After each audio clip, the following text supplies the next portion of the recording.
Welcome back, YouTubers, to another TNA Impact Wrestling review of us, those two British guys, the British Fist. Indeed, a bit out of time there, NJ, but that's fine for this review. I am Mr. Parkin, but this guy sitting next to me, you may refer to him as none other than Lord NJ. What's up? The first. Subscribe up above, like this video, and comment your thoughts on this go-home show, TNA Impact Wrestling show down in the comment section below. And make sure you contact us and make the box below. Yeah, you're well out of time in this video, aren't you, NJ? Yes, I am, Dan. Don't be like that in the review. Try and keep up with me, brother. You're like Sting. I'm like Bobby Roode. You can't keep up with the young guy. I'm just saying. All right. So this TNA Impact Wrestling go home. It was a go home show for Victory Road. So we're expecting a much better show from that crap we got last week. And we started off the show pretty good, didn't we? With James Storm coming out. He challenged Buddy Ray to a fight at the pay-per-view, and we get this match announced, which we kind of thought might happen. Buddy Ray versus James Storm, kind of like a filler match for the Victory Road card, which is there really to get James Storm a victory, really, isn't it? And it's all about, obviously, giving James Storm and Bobby Roode later the big push they need, and why not use Buddy Ray, who is a real strong heel in the company. I mean, you've got Buddy Ray, who's going to put over James Storm. Sting should put over Bobby Roode. So you've got your two main event guys to lock down, really in matches where they should go over very clean, so that should be good.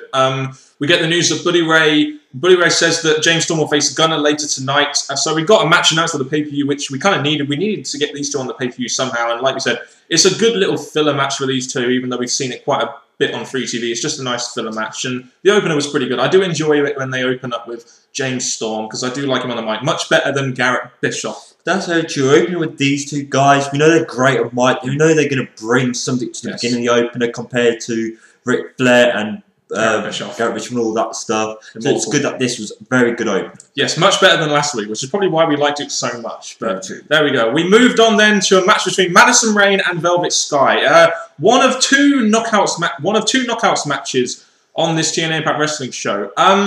You know, I understand that they're trying to get Madison. They're trying to make Madison look strong because they kind of made her look a bit like a chump. But I think that's the way you should book Madison Rayne. She sucks. And what I think my problem with this was that you could have just had one longer knockout segment where you could get interaction between Madison Rayne and Gail Kim. In this show, we didn't really see much interaction between those two, and I really think this show needed it. So why not just take this match off and put our main event that we got and just have a bit of interaction between Madison Rayne and Gail Kim rather than have two knockout segments. I understand they're trying to make both of them look strong, but I thought they needed a bit more interaction tonight. Well, as much as I do agree with that, giving Madison Rayne not a very good knockout, the win over someone's Big Velvet Sky, it was something big and interesting for TNA, but again, the main concentration was the match coming later. Yeah, I just found it funny that you said someone as big as Velvet Sky. What do you mean, big breasts? Love those breasts, Velvet. I'm just joking. So yeah, Madison gets a win going into Victory Road, and I just hope to God they're not going to do Velvet Sky versus Gail Kim at Lockdown. Oh, if they do that, oh God! I mean, I haven't really been interested in the knockouts match since the Tara Gail Kim match against all odds. That's what I see it too. It just shouldn't happen. Next, we have Crimson versus Samoa Joe in a singles match. As we know, these guys are going to have a tag team match at the pay-per-view. Hopefully, this will be where Crimson turns heel, and it seemed like they were kind of portraying him in more of a heelish fashion, even though he was against Samoa Joe, who, let's face it, remember in that main event a while back when him and Magnus were way over his faces? Remember that?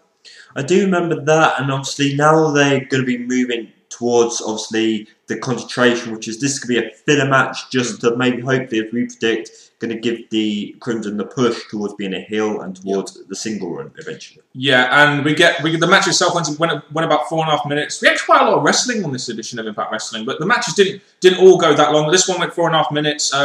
Crimson predictably gets the win, but you had Magnus and Morgan brawling on the outside, and the Morgan distraction allows Crimson to get the victory. And he was always going to win here just because of the undefeated streak. So I thought, why not put Morgan in that situation so you can at least give Joe a win, like, you know, to get the heels a bit of momentum going into the pay-per-view. You've just had the #1 contendership where last week when you had Crimson and Morgan get the upper hand. So why not now give this week have the heels have the upper hand? I think that was the only issue I had with this segment.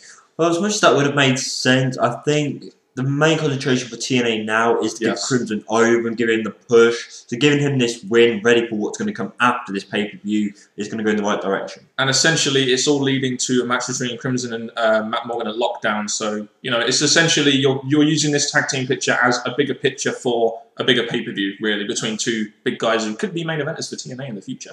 True, that's the way I see it. They are. We then had our second promo segment of the night. 2 of 3 promo segments we got on this show. We had the Austin Aries promo. He comes out with a champagne glass, talking about being the longest X Division champion. And this is what's so great, in my opinion, about having Austin Aries as the main guy in the X Division, that he can cut promos. It's something that we wouldn't usually get from the X Division, but this guy can come out there and cut a great promo. We had that video package where he showed the greatest moments of his title reign. That was pretty cool. But two things I want to say is that Austin Aries, as it was reported on the internet, was like The longest day over the other champion. So I like Austin Aries as the champ because people are getting behind him, they're liking him, they're wanting to see him as the champ. So I really like the fact they're giving Austin Aries this big title run. The video package showing his past things was awesome because obviously it's building him up, giving him more of a package to build up to obviously him as the champ and then his later matches that are going to lead him higher and higher into the TNA. I agree, because this guy sooner or later is going to have to go past X Division.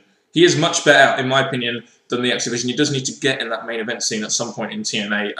You then had Zema Ion coming out. You know, these two have a match, even though they fucked it away on free TV last week, they still have a match. So, you know, it basically talks about what happened to Sorensen could happen to Aries, and it's kind of weird how they're using this whole injury thing to really make Zema Ion this sort of really badass heel now, isn't it? I mean, you've got Austin Aries. He's kind of looking more like the face, isn't he, in this segment? You know, even though there's 2 heels going at it, it's almost like Austin Aries is the face, because you've got Zema Ion with that. He's just broke Justin Sorensen's neck, and he's going to get all the heel heat, because he's got legit heel heat now.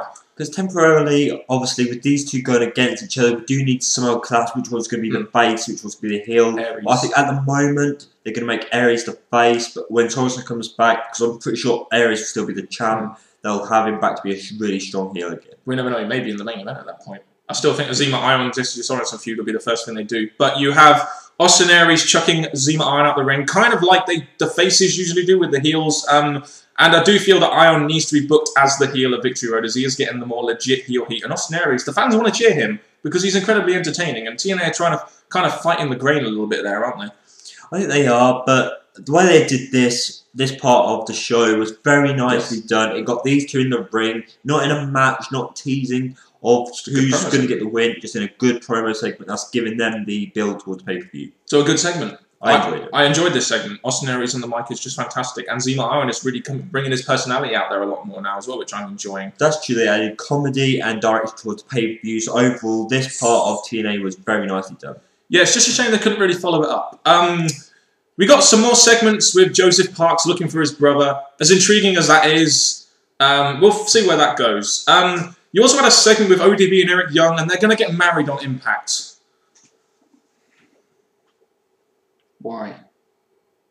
Why are they getting married on Impact? Just, we saw that how good this was in the Karen Jarrett and Jeff Jarrett marriage.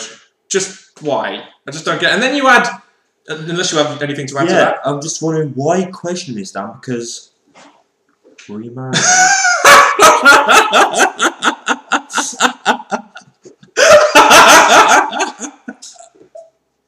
Who are you, ODB or Eric Young?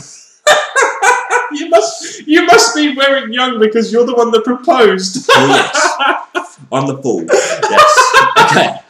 Moving on. Anyway, let's move on.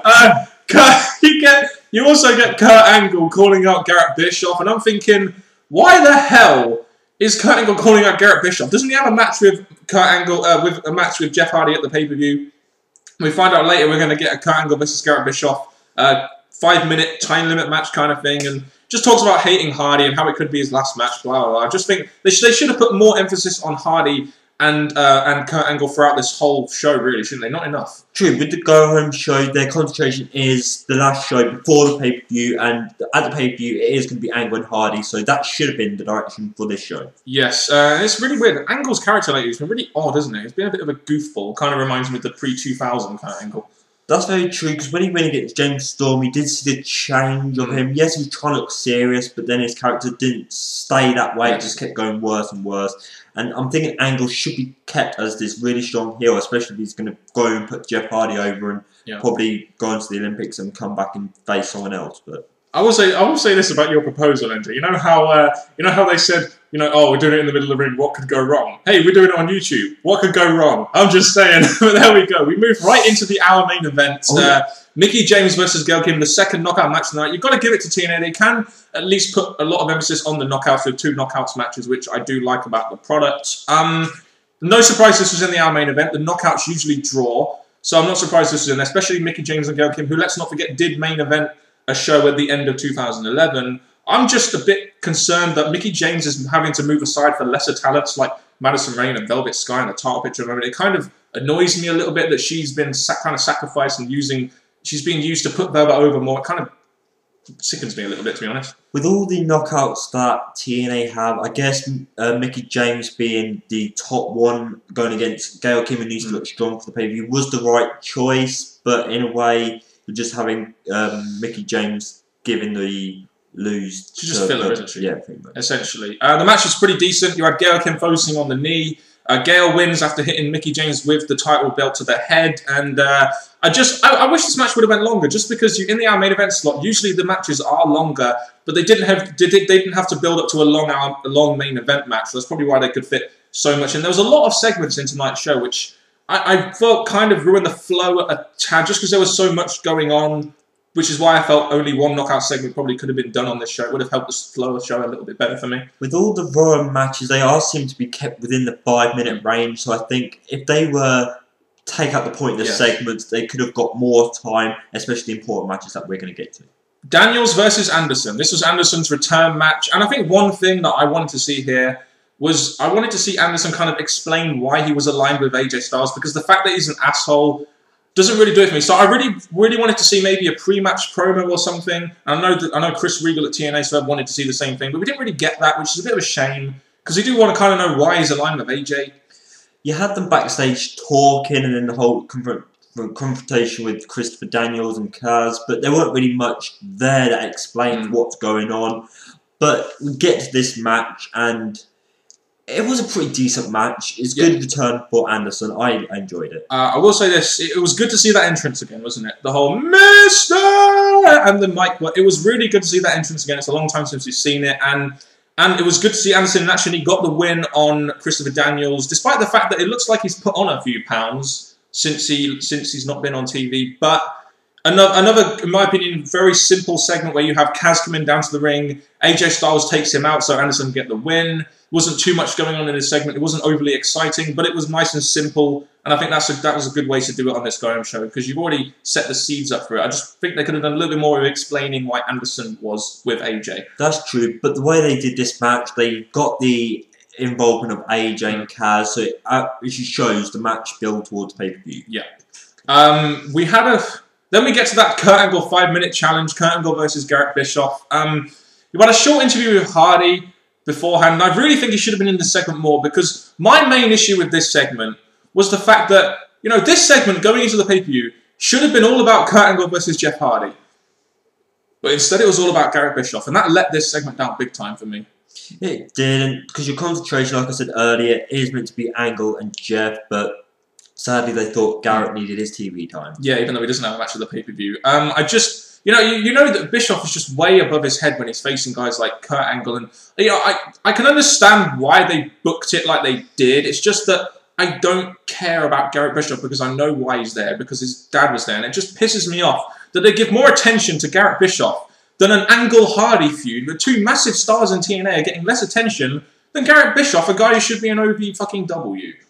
That is true, and I'm just thinking, I personally am a bit opposite. I really don't like anything that's been going on with this Garrett Bischoff. Last week, he just dominated the main event. This week, he's with Angle, and as we're going to get to, Angle does not manage to beat him in 5 minutes, so it's giving so much more to Garrett more than Angle who had the match at the pay-per-view. You had Angle dominating the match. He got a bit cocky and everything, and I did like during the match how Angle no-sold the punches. He was just like, Garrett, I ain't selling those punches, brother. I found that pretty funny, and just that you had Garrett Bischoff there, who, Kurt Angle can't beat him in 5 minutes, which is kind of makes Kurt Angle look like a real chump, doesn't it, going into the pay-per-view? Sadly, it does. And you had very minimal interaction with Jeff Hardy, which, again, to me, let the segment down. I'm glad Jeff Hardy came out. That's the main thing. Yeah. He came out, so there was some involvement, just not enough. Yeah, I don't think this feud was hyped anywhere near enough as it should have been, which is why this segment, to me, was a bit of a letdown.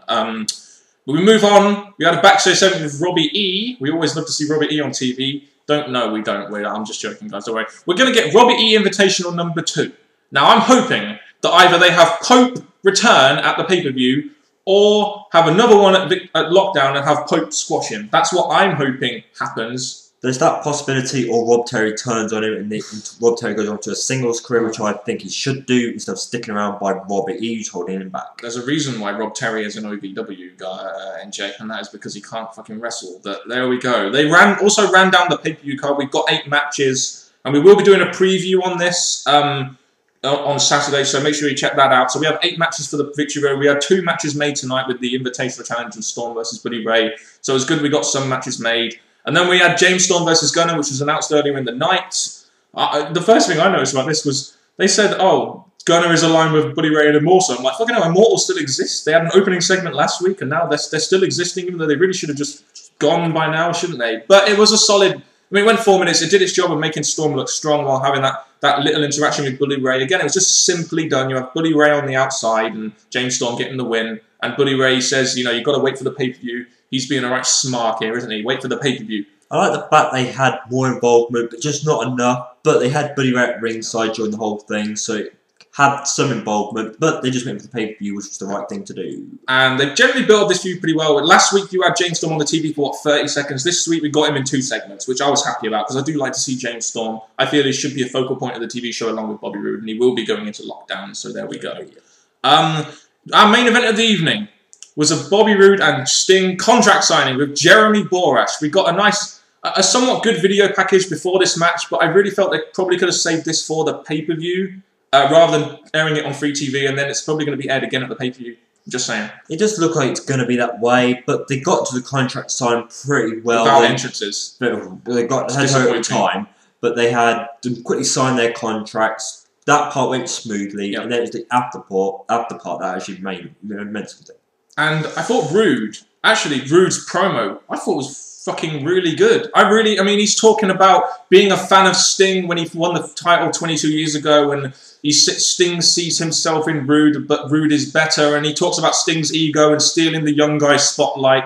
I thought that was pretty funny. Roode was being a bit of a smark in this, and Roode's going to expose Sting for being a washed-up has-been. I thought everything what Robert Roode says was really good. This promo was excellent, in my opinion. He really brought the point that he's the new person to watch out for, and Sting's in the past a long time ago. 20 years. And now they're going to be concentrating on the future, which is going to be Bobby Roode, so Sting should take the step out, but I really think Sting should stay as the owner of the show and just keep going as he is. Yeah, they stay as the GM. I mean, I did enjoy the Robert Roode stuff, and then we had Sting. Sting, everyone. Sting comes out, basically, he stayed quiet throughout the whole segment, and Sting puts the face paint on himself, and then he puts it on. What? I'm going crazy with Bobby Roode. And basically Sting beats on Bobby... Wow, man, that just looks weird. Sting basically beats on Bobby Roode, and I thought this is actually a really good way to end the show, and Sting goes absolutely crazy. And I don't know about you guys, but I'm just going to get out of here for a little bit, because NJ's scaring me. First he proposes to me, and now he's going mental. NJ, you've been mental in this video. What the fuck's going on with you, brother?